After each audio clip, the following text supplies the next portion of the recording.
जीतने के लिए आए, केवल वोट जब जरूरत होती है तो वो हम लोगों के पास आते हैं। अब ये यहाँ का एक व्यक्तिगत विषय है, वो क्यों नहीं गए, क्या कारण था, कैसे था, सब हमारे विधायक, पार्टी के विधायक तो हमारे हमेशा संपर्क मिशन में हर घर जल योजना के अंतर्गत घर पे पहुंचाने का पानी का काम किया गया है। आपके टूंडला विधानसभा क्षेत्र में आधा दर्जन से गांव ऐसे हैं कि जहां लोग आज भी प्यासे हैं, खारे पानी की व्यवस्था से परेशान है, वहां सिंगल पानी की कोई व्यवस्था नहीं। देखिए, आपने बहुत अच्छा प्रश्न किया है और मुझे लगता है कि ये समस्या टूंडला की नहीं, पूरे फिरोजाबाद की एक लंबे समय से चली आ रही है।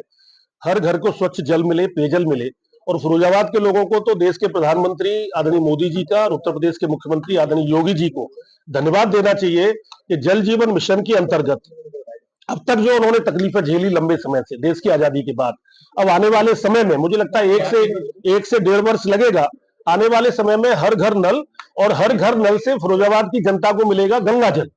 तो केवल जल नहीं, गंगा जल की योजना भी योगी जी और मोदी जी ने पास की है। 4600 करोड़ की योजना है, उसमें फिरोजाबाद जिला, आगरा जिला और मथुरा जिला, इन तीनों जिलों को गंगा जल मिलेगा आने वाले समय। लोगों से बातचीत हमारी हिंदी में लोगों का कहना है संत महात्मा ही कर रहे हैं, पंजाब उठाया उसको मदद किया जा रहा है, क्या मानते हैं?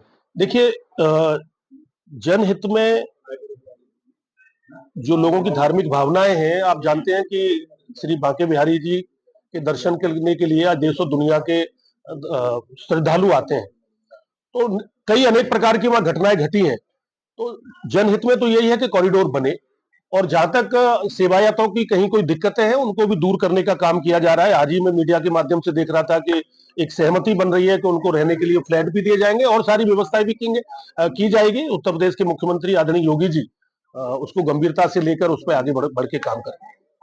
जिस तरीके से कल रामलीला सुमन का बयान आया है कि 11 साल पूर्व होने के बावजूद भी अभी जो भाजपा ने लोगों को हताशा दी है और एक सौहार्द बिगाड़ने का काम किया है।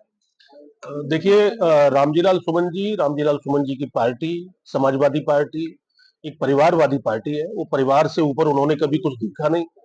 उनके परिवार का विकास ही वो देश का विकास मानते हैं, परिवार का विकास ही वो तुष्टीकरण मानते हैं, और एक वर्ग के वोट बैंक को प्राप्त करने के लिए उलूल जुलूल वो बातें करते हैं, उनकी आदत में है।